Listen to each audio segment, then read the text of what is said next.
Is your company incentivizing you to stay with a bonus or vesting schedule that makes it difficult to leave? Do you feel stuck in a job that you don't really like because it pays well? Well, that's exactly what we're talking about today. Let's get into it. Welcome back to the channel. A few weeks ago, I received an email from a subscriber asking for advice on their personal situation. What they described sounded a lot like what people call the golden handcuffs. This is an all too common situation. In fact, we've received a ton of emails from readers about this exact situation, and therefore we wanted to record a video and share this response with all of you. So this video is going to be case study style. I'm going to share with you the person's situation, the recommendations that I have for them, and some final reflections. You may also see me looking to the side. That's because I have my notes in front of me to make sure that I don't miss anything. Here is the case study that we received. And also note, I'm replacing the person's name with Jennifer to keep it anonymous. Jennifer says, I am married with 3 kids. My husband stays home with the kids and we have reached Coast-Fi. I usually enjoy working, but have found myself in a function that I don't particularly enjoy. I've also reached a higher leadership role and have the golden handcuffs. If I stay until May 2024, I will get approximately $115,000 in stock transferred to me, along with a $50K bonus. I have 3 kids and I'd like to pay for college, assuming they want to go. The $165K that I'd receive next year could round out the rest of the kids' college savings. It seems like easy money to stick around even though I don't particularly like the work. Each year after that, I'll likely have $75K in stock transferred along with a $50K bonus. At some point, I'll just have to walk away from it.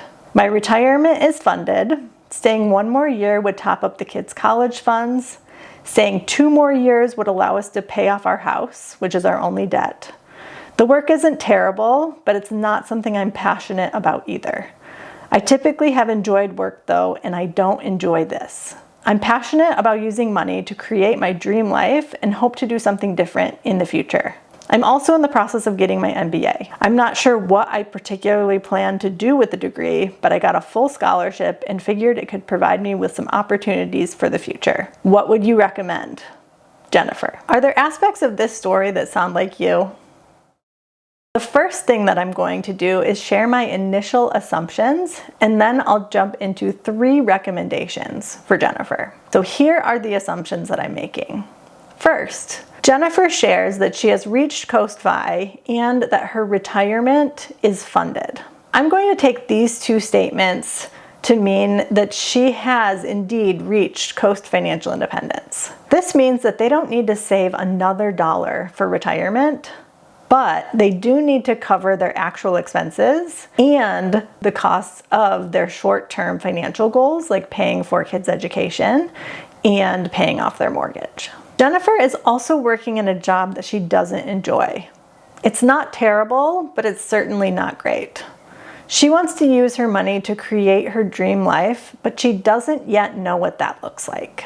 Lastly, her company is incentivizing her to stay for as long as possible. If she stays until May of next year, she'll receive $165,000 of stock options and bonus. Every year after that, she'll receive approximately $125,000 of stock and bonus. That's hard to walk away from.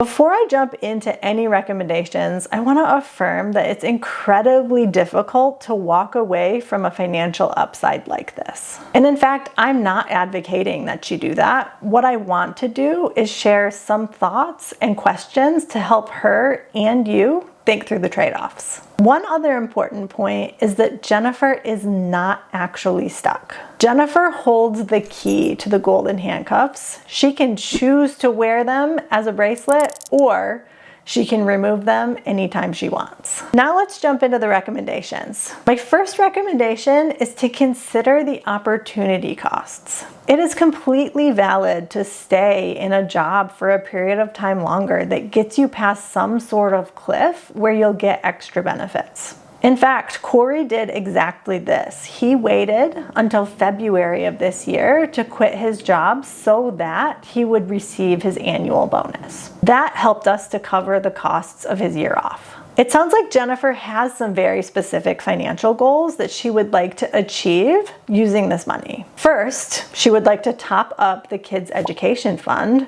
and she would like to pay off her mortgage. Both of these are very valid goals. But the question that I would ask Jennifer is, what is the opportunity cost of staying? How would staying impact her mental health, her physical health? Is it impacting her relationship? Are there other things that she wants to be doing with her time? It sounds like she doesn't enjoy the work that she's doing. So is she missing out on other opportunities because she spends so much time doing a job that she doesn't enjoy? Lastly, I'd ask, is fully paying for the kids' education and paying off your mortgage in the next 2 years worth these opportunity costs? It might be, but she won't know until she asks the question. My second recommendation is to explore what you would like to do instead.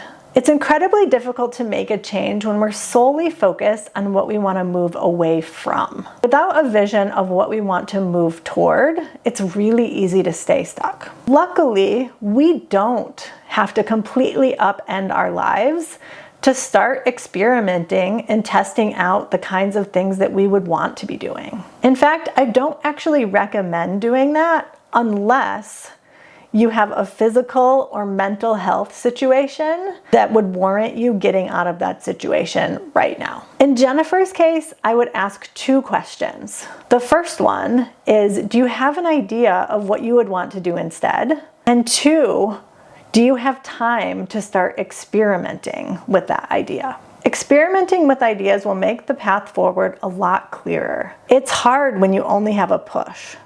But when you have something that's pulling you toward it, it makes making that decision a lot easier. Most people say that their current work situation does not provide them with enough time to be able to explore new options. If this is the case for Jennifer or you, I would recommend starting small. Over time, you could start scaling back work in small ways, or even start just scaling back the amount of mental energy that you're putting into work, so that you have a little bit more time and more mental energy to start experimenting. Here are a few recommendations that I have to help you start scaling back. First, start by setting some boundaries. Set some boundaries around the amount of time that you work and the amount of time you spend thinking about work. Second, take all of your vacation time. Don't leave any of that time unused.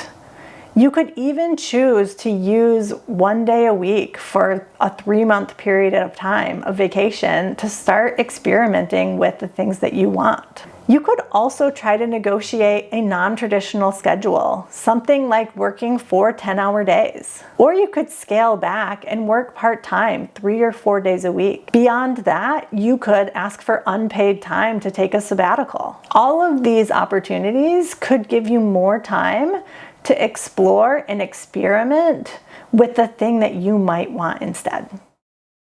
The third recommendation to consider is, what is truly enough? Companies have an incentive to get good employees to stay with them for as long as possible. They use bonuses and vesting cliffs as tools to control employees and make them feel stuck.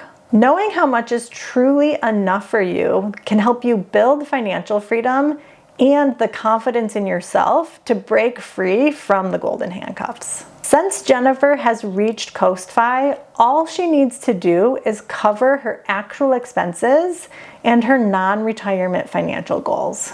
So I would ask her this question: how much of a priority is it to cover her kids' college and pay off her mortgage in the next 2 years? The answer to this question would likely depend on a couple of things. First, when she leaves this job, does she want to completely scale back and only cover her everyday expenses forever? Or could she imagine a situation in which she finds work that she truly enjoys excels at it, and is able to cover her costs and continue to save and work toward those financial goals. From my limited knowledge of Jennifer, it sounds like she's a pretty ambitious person.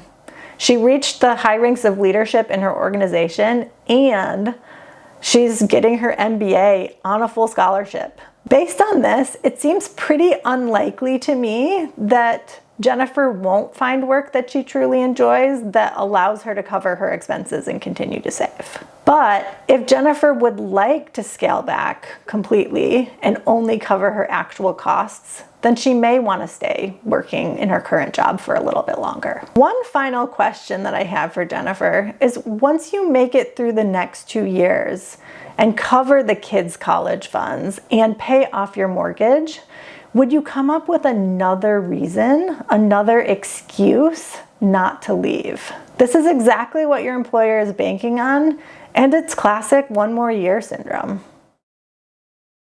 Before I share my final thoughts, if you found value in this video, I would encourage you to hit that like button and subscribe to the channel so you get more content like this. Here are my final reflections on this dilemma. To make a decision like this, it's all about finding the right balance between your goals, financial and otherwise, between any push and pull factors, and how much is truly enough for you and your family. Corey and I could have stayed working full-time and in traditional jobs for longer, but at a certain point, the trade-offs were no longer worth it for us. We had things that were pushing us out and a vision for what we were being pulled toward.